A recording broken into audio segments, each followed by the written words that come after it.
Their meals, made from wild ingredients such as bushmeat, tubers, honey, and berries, are not only delicious but also deeply connected to their way of life.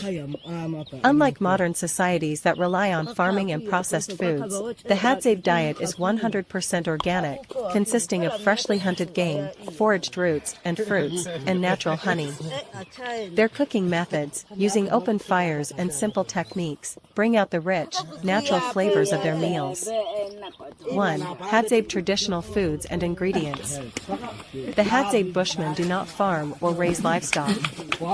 Instead, they rely on the land for food, consuming wild game meat, including baboons, antelopes, birds, and even rodents, all roasted over an open flame. Tubers and roots, dug from the earth and cooked directly in the fire or eaten raw. Berries and fruits, seasonal wild fruits such as baobab and other native berries, provide natural sugars. Honey, one of the Hadzabe's most treasured foods, often gathered from beehives in tall trees. Seeds and nuts, eaten as snacks or mixed with other foods for energy. 2. Cooking methods of the Hadzabe. The Hadzabe use simple, yet effective cooking techniques to prepare their meals. Open fire roasting, meat is placed directly on hot coals or skewered and grilled. Smoking meat, sometimes, meat is lightly smoked over the fire to preserve it. Boiling tubers, certain roots are boiled in water to soften them before eating. Eating raw, many fruits, seeds, and even some types of meat are consumed fresh, without cooking. These methods bring out the pure flavors of nature, making Hadzabe meals rich, smoky, and nutritious. 3. The cultural importance of sharing food. For the Hadzabe, eating is not just about survival, it is a social and communal experience. Food is hunted, gathered, prepared, and shared together, reinforcing strong tribal bonds. Elders eat first, as a sign of respect. Meals are often eaten from a shared bowl, strengthening unity. Storytelling, laughter, and even traditional songs and dances often accompany meals. The act of sharing food reflects their deep connection to each other and to the land that provides for them. 4. Experience Hadzabe cuisine, a true taste of Africa. For travelers and food lovers seeking authentic African cuisine, experiencing Hadzabe food is a rare and unforgettable adventure. Unlike modern dishes, their meals are pure, natural, and deeply rooted in tradition, offering a true taste of Africa's original flavors.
Shogwe ko kitaka sababu kwa na pe ya muabami na kwa te akwe misi ani Ele tá ele tá com você ali tá agora tá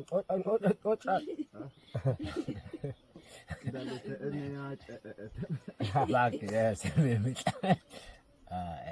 sasa agora que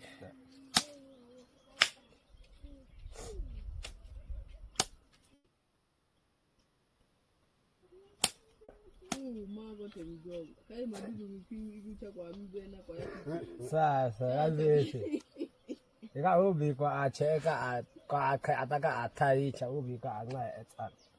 The life of African women without husbands in the Hadzabe Bushman villages, a look into their role and resilience. In the remote corners of Tanzania, nestled within the savannas and bushlands, the Hadzabe Bushmen live a traditional hunter-gatherer lifestyle that remains largely unchanged by modern society. In these villages, women play a pivotal role in the community, though their lives without husbands can be strikingly different from those of their married counterparts.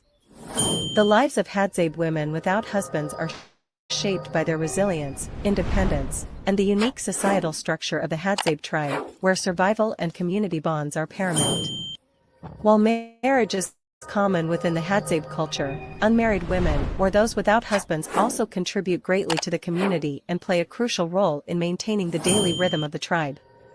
They face a unique blend of challenges and freedoms, with a strong emphasis on personal autonomy and collective responsibility. 1. The role of unmarried women in the Hadzabe tribe.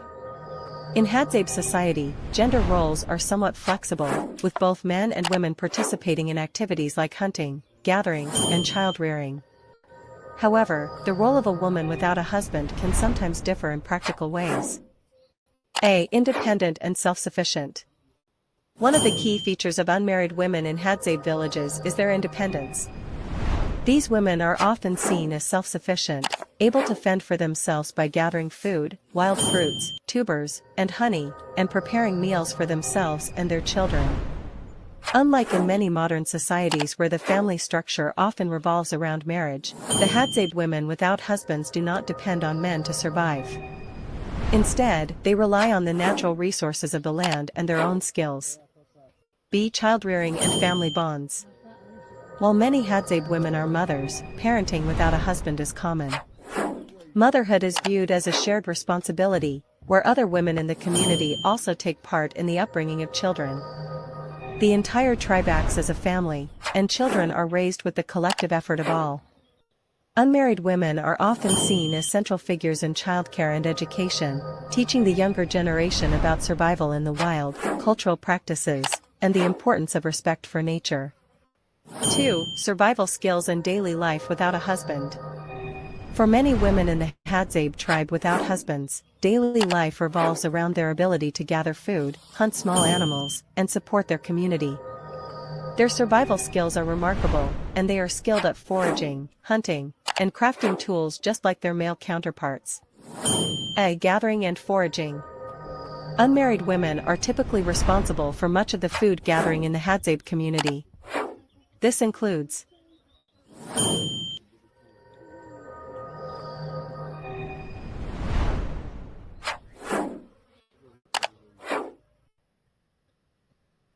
collecting honey from tall trees with the help of the men.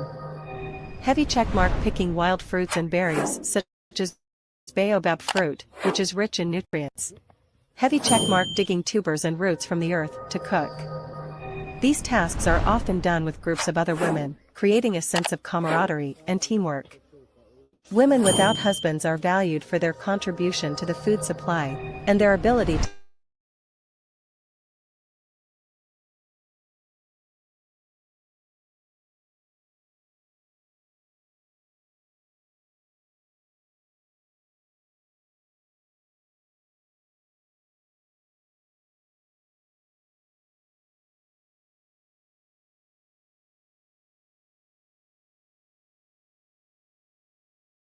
Hadzabe tribe of Tanzania is one of the last remaining hunter-gatherer societies in the world.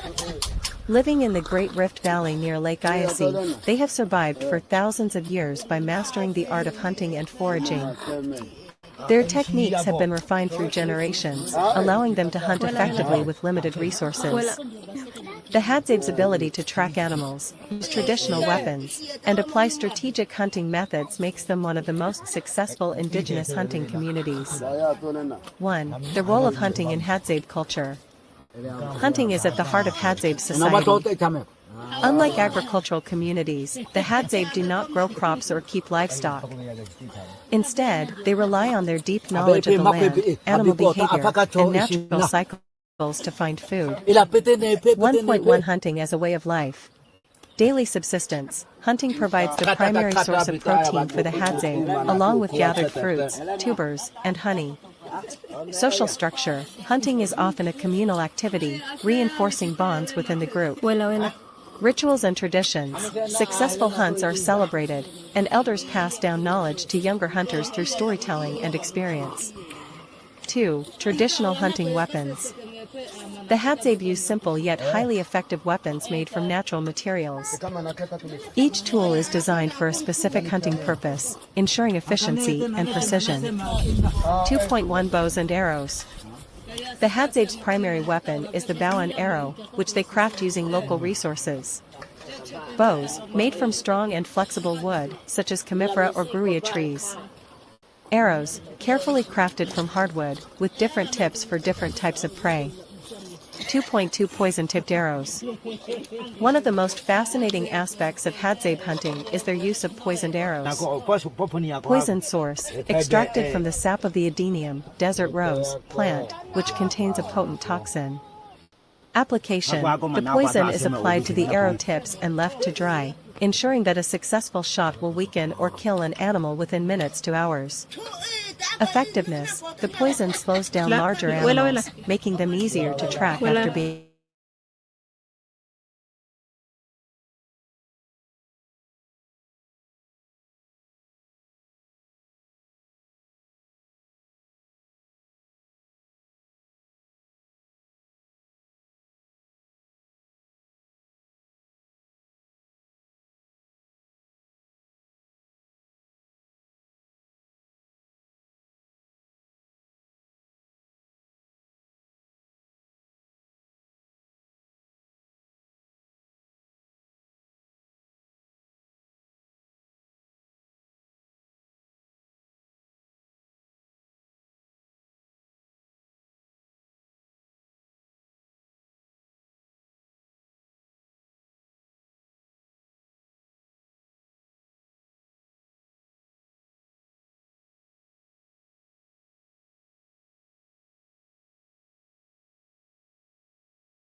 to gather sustenance from the land is essential for the survival of the tribe.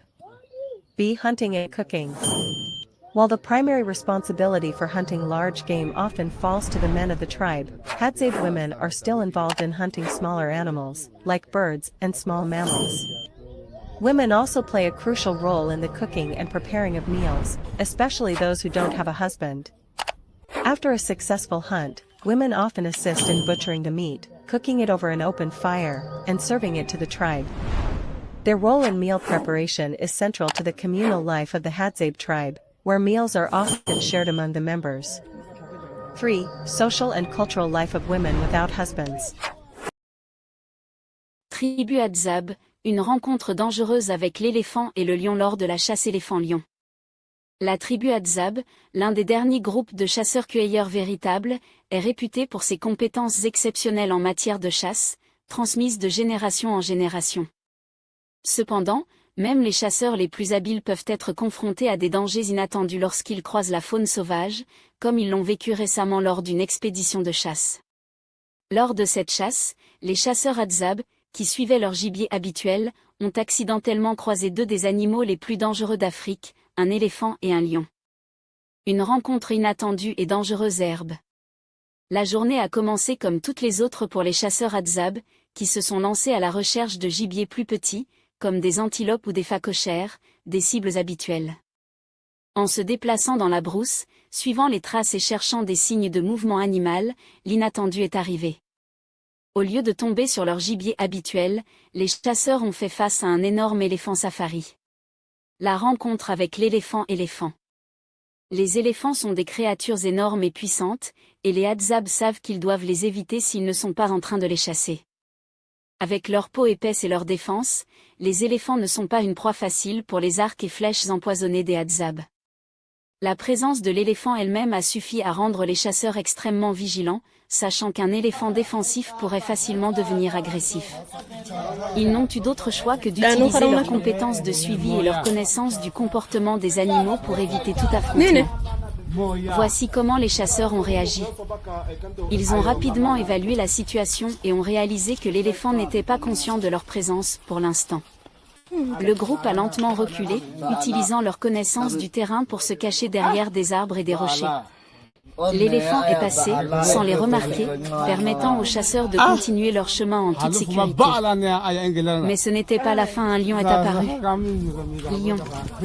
Alors que les chasseurs pensaient avoir échappé au danger, une autre rencontre inattendue s'est produite. Un lion, un prédateur connu pour son agilité et sa puissance, est apparu sur la scène, ce qui aurait pu entraîner une situation extrêmement dangereuse. La présence du lion. Contrairement à l'éléphant, les lions sont plus petits en taille mais peuvent être beaucoup plus agressifs, surtout lorsqu'ils protègent leur territoire ou leurs petits. Les instincts prédateurs du lion se sont activés, et il a perçu un mouvement dans la brousse. Les chasseurs ont dû agir rapidement et prudemment pour éviter de devenir la proie du lion. Voici comment ils ont géré la situation. La vie sauvage des Hadzabe, connaître leur terre, savoir survivre. Les Hadzabe, habitants de la région reculée du nord de la Tanzanie, continuent de vivre comme leurs ancêtres l'ont fait pendant des millénaires, en chassant, cueillant et vivant en parfaite harmonie avec la nature. Leur mode de vie est fortement ancré dans la survie de la brousse, et chaque jour est une aventure, remplie de découvertes, de rencontres dangereuses, et de la nécessité de s'adapter à un environnement sauvage. Mais comment survivent-ils dans un tel cadre? Et quelles sont les clés de leur résilience face aux défis? Leur mode de vie nomade, leur profonde connexion à la nature, et leur aptitude au danger sont des éléments essentiels de leur quotidien. Chasser dans la brousse, une question de compétence et de patience couteau au chaud.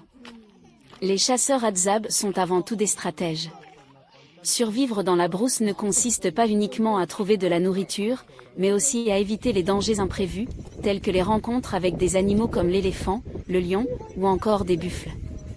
Ils chassent principalement des antilopes, des phacochères, des gazelles, et parfois des singes. Mais leur méthode de chasse est aussi bien un art qu'une science, mettant en valeur leur précision, leur discrétion, et leur compréhension du comportement animal. La chasse à l'arc et à la flèche, arc et flèche. Les Hadzabe sont de brillants tireurs à l'arc. Leurs arcs sont faits de bois local, et leurs flèches sont souvent équipées de pointes empoisonnées. Ces outils ne sont pas seulement des armes, mais un reflet de leur connexion profonde à la nature. Chaque chasse est précédée de jours d'observation et de recherches minutieuses. Les chasseurs suivent des traces dans le sable, des sentiers laissés par les animaux, et interprètent des indices tels que les changements dans les sons de la brousse, pour anticiper où se trouvent les animaux qu'ils chassent. La vie dans la brousse, hommes et femmes, une division du travail équilibré. Les rôles des hommes et des femmes dans la tribu sont distincts, mais complémentaires. Les hommes sont principalement responsables de la chasse, et ce rôle est directement lié à leur statut dans la société Adzab. Ceux qui reviennent avec des gibiers de valeur, comme des antilopes ou même des babounes, sont les plus respectés. Ils sont perçus comme les fournisseurs de la tribu, et leur habilité à chasser détermine leur statut social. Mais même dans la chasse, la solidarité est primordiale, et la collaboration entre les hommes est essentielle pour une chasse réussie. Les femmes Adzab, quant à elles, jouent un rôle tout aussi crucial dans la survie de la tribu. La collecte de nourriture est leur tâche principale. Elles ramassent des fruits, des racines, des miels, et d'autres plantes comestibles qui complètent le régime alimentaire des chasseurs. Leur connaissance des plantes médicinales et des ressources naturelles est fondamentale pour la santé et la survie de la tribu. Bien qu'elles n'aient pas un rôle direct dans la chasse, leur rôle dans la collecte de nourriture leur accorde un respect particulier. Le respect et l'harmonie avec les animaux. Les Adzab ont un respect profond pour les animaux qu'ils chassent, et cela va bien au-delà du simple acte de survie. Leur relation avec la faune n'est pas perçue comme une conquête, mais plutôt comme un équilibre dans lequel les animaux sont respectés pour leur rôle dans l'écosystème. Leurs rites traditionnels et leurs croyances spirituelles reflètent ce respect. Pour eux, chaque chasse est une prière silencieuse, et chaque proie abattue est un cadeau offert à la tribu. Les Adzab croient que les animaux ont des âmes, et qu'ils doivent être traités avec dignité et respect. Il existe des rites de purification et des rituels d'initiation pour les jeunes chasseurs, afin de leur enseigner cette relation spirituelle avec la faune. Ce respect profond pour la nature se reflète également dans leurs croyances animistes, où les esprits des ancêtres et des animaux continuent d'influencer leur quotidien. La vie spirituelle des Adzab, la nature, leur religion herbe. Les Adzab vivent dans un monde spirituel intimement lié à la nature. Leur spiritualité est principalement animiste, ce qui signifie qu'ils croient que tous les éléments de la nature, qu'il s'agisse de roches, de plantes, ou d'animaux, possèdent une âme. Ils croient que les esprits des ancêtres continuent de guider la tribu, mais aussi que la nature elle-même est vivante et sacrée. Les rituels et les cérémonies sont essentiels pour la cohésion de la tribu. Par exemple, les chasseurs récitent souvent des chants et des incantations avant de partir en chasse, demandant la protection et la bénédiction des esprits. Lorsqu'ils tuent un animal, une prière silencieuse est souvent dite en guise de remerciement et de respect.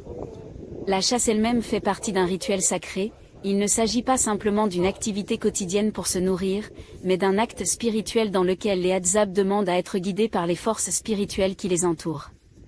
Ils croient que la connexion à la terre et la révérence envers les animaux les maintient en harmonie avec leur environnement. Le mode de vie nomade et les défis de la modernité. Les Adzab sont une tribu nomade, se déplaçant fréquemment pour suivre les ressources naturelles. Leur mode de vie les oblige à s'adapter constamment aux changements de leur environnement, qu'il s'agisse de migration animale ou de modifications climatiques. Cela les a rendus incroyablement résilients, capables de survivre dans l'une des régions les plus sauvages et isolées du monde. Mais, comme beaucoup de tribus indigènes, les Adzab sont aujourd'hui confrontés à des défis liés à la modernité. La pression des activités agricoles, le développement de parcs nationaux et l'interdiction de certaines pratiques traditionnelles menacent leur mode de vie ancestral. Bien que certains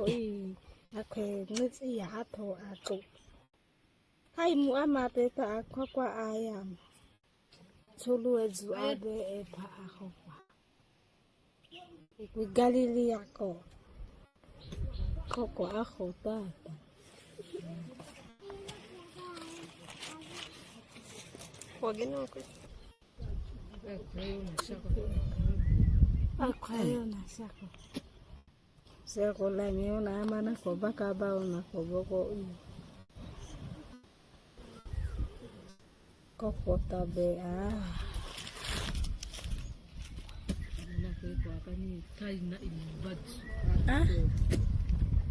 Nakoto nakatai ko ilibako. Natako. Iyay kama na ilibaba.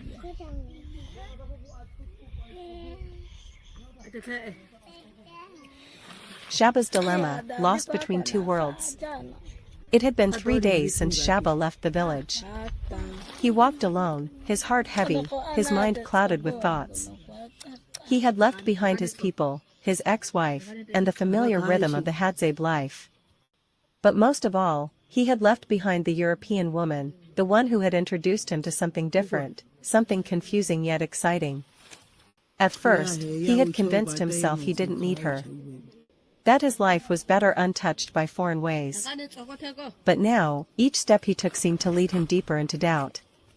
The nights felt colder, the land felt whiter, and loneliness followed him like a shadow. The morning sun painted the savannah in golden hues as Shaba made his way across dry grasslands. His bow was slung over his shoulder, but his heart wasn't in the hunt. He wasn't sure if he was searching for food, a path forward, or something else entirely. Then, suddenly, he stopped. A presence. A shift in the air. His instincts sharpened as he looked ahead. There, in the clearing, stood a massive lion, a powerful beast, its golden mane illuminated by the sunlight. Its deep amber eyes locked onto Shaba, unblinking, unreadable. But it wasn't just the lion. Around it, other animals had gathered. A few gazelles stood frozen in place.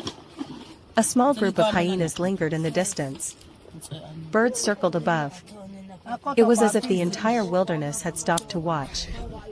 Shaba had faced wild animals before, but this was different. The lion did not roar. It did not charge. It simply watched him. The silence was overwhelming. Shaba's heart pounded. He had grown up in these lands, he had hunted, he had fought. But now, standing before the king of the wild, he felt something he had never felt before. Powerless. He wasn't afraid of death. That wasn't what made his legs feel weak.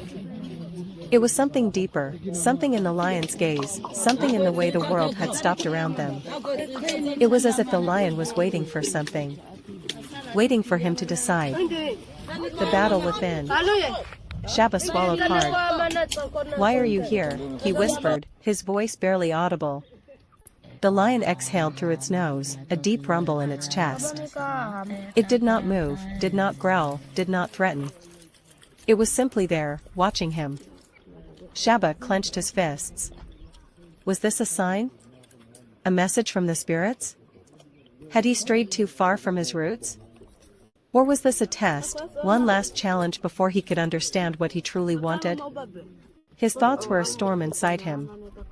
Should he go back to the village? There, his people waited. His ex-wife, Kazi, had returned, wanting to fix things. She had once been his everything, and maybe, just maybe, they could rebuild what they had lost. Should he search for the European woman? She had shown him a different world, a different way of thinking. She had left, but she had also sent him food, spaghetti, as if she still cared, as if she still wanted him in her life.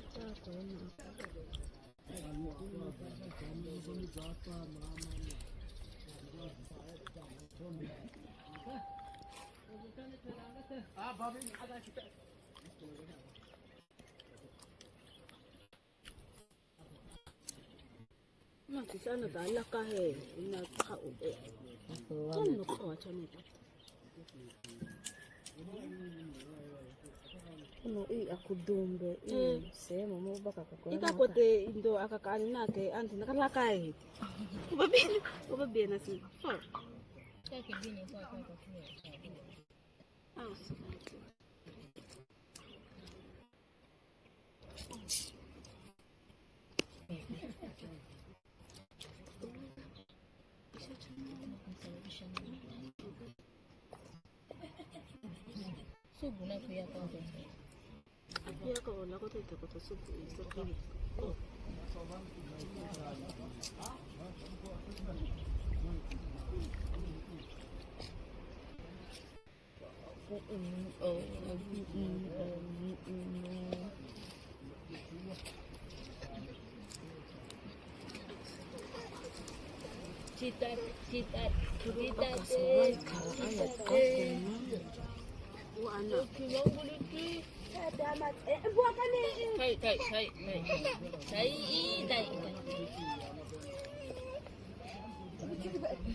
Or should he keep walking, deeper into the unknown? Maybe his path was not with his people or with the woman from another world. Maybe it was something else, something he had yet to discover. Shaba had never felt so torn. The lion blinked slowly, then turned its head slightly, as if giving him permission to move. The spell was broken. The animal stirred. The world around him started to breathe again. Shaba took a deep breath. He had to choose. But what was the right choice? A new path. For the first time in his life, Shaba felt lost, not in the land, but within himself. He had always known who he was, a Hadzabe man, a hunter, a son of the wild. But now, doubt crawled into his heart. He missed her. The European woman. He hated to admit it, but he did. He missed her laugh, her curiosity, the way she had looked at him like he was something special, something more than just another man of the savannah. But he also knew he could not change who he was. He could not become a man of cities, of hotels, of clothes that did not belong to him. Then there was Kazi, his past, his old life. She was there, waiting for him, hoping for another chance. But was she waiting for the Shaba of the past? Or the man he had become? Shaba looked at the lion one last time. Maybe the lion wasn't here to give him an answer. Maybe it was here to remind him of something he had forgotten. A man must choose his own path. No one, no woman, no village, no foreign land, can choose it for him. With a final deep breath, Shaba turned and began walking. But where? Back to the village? To search for the European woman? Or into the unknown? Only time would tell.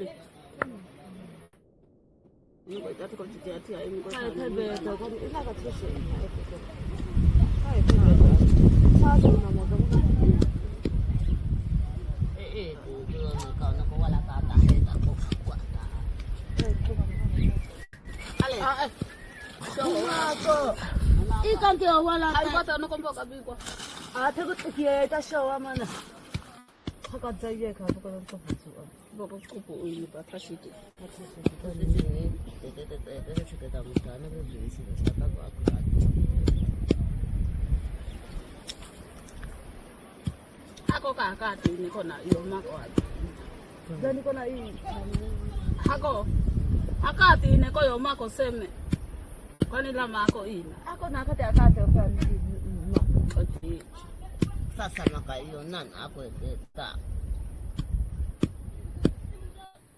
Nakuko. Macheta sinaita aga ko sa kwateta aga.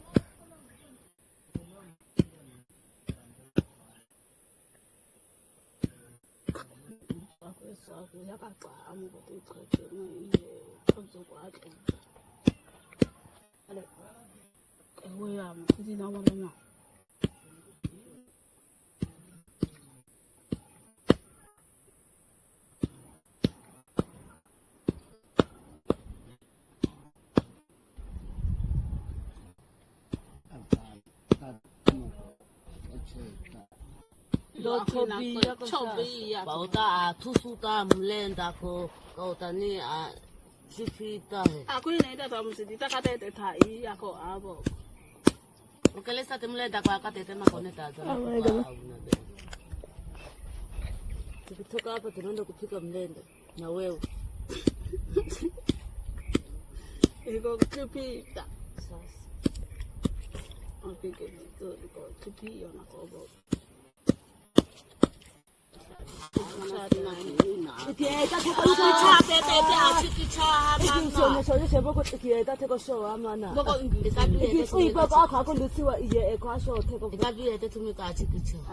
lion had left, disappearing into the golden savannah like a spirit fading into the wind. The moment had passed, but the weight it left in Shaba's heart remained. He kept walking. But to where? Even he wasn't sure. His feet followed an invisible path, guided by nothing but the storm of thoughts in his head. The sun was high now, and hunger gnawed at his stomach. He reached for his pouch, pulling out a few dried berries and chewing them slowly. It reminded him of the time he had shared food with the European woman, how fascinated she was by his way of life, how she had struggled to use a bow, how she had left when she failed but tried again. Shaba exhaled, shaking his head. He was not supposed to feel this way. For years, he had been content with a simple life, hunting, living with his people, and knowing exactly who he was. But now? Now he was a man caught between two worlds, the past, the future, the familiar, and the unknown. He had to make a decision. The road back home. By nightfall, Shaba found himself approaching familiar territory. He could see the faint glow of fires from his village in the distance. The sound of distant laughter, the crackling of burning wood, it was all the same, yet it felt different. He stopped. What would happen if he walked back in? Would Kazi still be waiting, hoping for him to take her back? Would his people look at him differently, sensing the change in his heart? Would he be able to pretend like he hadn't been tempted by another world? He crouched beside a tree, rubbing his temples. Then, out of nowhere, a voice broke the silence. Shaba. Is that you? He turned sharply. It was Mosi, one of his closest friends. The young hunter ran toward him, grinning, clapping him on the shoulder. Where have you been, brother? Mosi asked. Kazi has been looking for you everywhere. She's worried. Shaba forced a small smile. I needed time to think. Mosi nodded, understanding. Come, let's go. The elders have been talking about you. And Kazi, he hesitated. She's been waiting. Shaba sighed. He had expected this. Kazi had not given up on him. With a deep breath, he followed Mosi into the village. The ex-wife's return. As soon as he entered the camp, people turned. Some whispered, others simply watched. And then... Shaba. Kazi. She rushed toward him, eyes filled with emotion. Relief, frustration, longing, it was all there. Where have you been? She demanded. I thought you weren't coming back. Shaba studied her face. She was still beautiful, still strong. But something inside him had changed. He no longer saw her as he once had. I needed time, he said simply. Kazi searched his eyes, her expression softening. I know why you left. I know you've been thinking about her. Shaba's jaw tightened. He didn't respond. Kazi exhaled. She's not here, Shaba. She left. And you and I, we have a history. We have something real. You can't throw that away because of some woman from Another.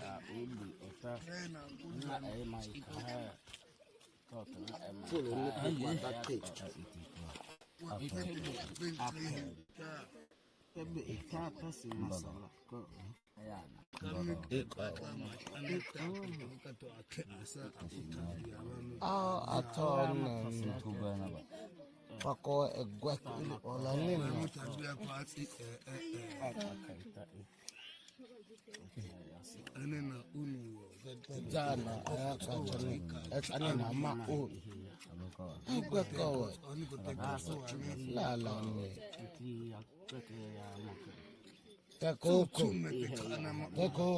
amana otachiphana chacha